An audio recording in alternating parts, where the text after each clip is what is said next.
మిథున అయితే ఇంకా దేవ వస్తున్నాడని చెప్పని చాలా సంతోషంగా అయితే కిందకి దిగుతూ వస్తుంది. ఈ లోపలైతే అక్షర ఇంకా బైక్ ఆడ ఆనర్ ఇవ్వంగానే ఇంకా అక్షర అయితే ఏంది మిథున, నువ్వు శాశ్వతంగా ఈ ఇంటికి రాలేదా అని చెప్పంటే, నేను మా ఆయన్ని వదిలేసి నేను ఎందుకు వస్తాను, ఒక 4 రోజులు ఉండిపోదామని వచ్చాను అని చెప్పని అంటుంది. అప్పుడు ఇంక మిథున వాళ్ళ అమ్మ అయితే చాలా ఏడుస్తూ, అంటే నువ్వు ఆ రౌడీని వదిలేసి రావు అంటే, అమ్మ నీకు ఎన్నోసార్లు చెప్పాను తన్ని రౌడీ అనొద్దని చెప్పని, నా భర్త అని చెప్పనంటే, సరే మీ అత్తోళ్ళ ఇంట్లో నుంచి వచ్చేదాన్ని ఎందుకు వచ్చావు అంటే, నాన్న కోసం వచ్చాను అని చెప్పని అంటుంది. ఇంకా నాన్న నేను వెళ్ళొస్తాను ఆయన వచ్చాడని చెప్పని వచ్చేస్తూ ఉంటే, ఇంకా భాను అయితే మిథునని దేవాన్ని తీసుకెళ్ళి ఇంట్లో నుంచి పంపించేశాడని చెప్పని ఇంకా తనతో కూడా ఆటో తోలే వాళ్ళకైతే చాలా సంతోషంగా మీకు అందరికి ఈరోజు పార్టీ ఇస్తామనుకున్నాను అని చెప్పి అంటూ ఉంటుంది.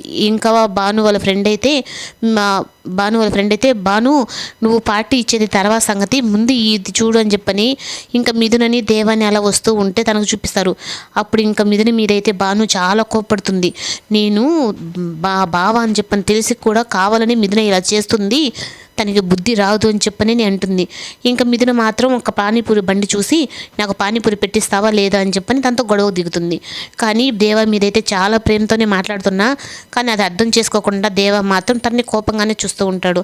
నాకు పానీపూరి పెట్టిస్తేనే నేను ఇంటికి వస్తాను, లేదంటే రాను అంటే, ఇంకా తల్లి నాకు ఇప్పుడు డాక్యుమెంట్స్ చాలా అవసరము అని చెప్పని ఆ పానీపూరి అయితే పెట్టిస్తాడు.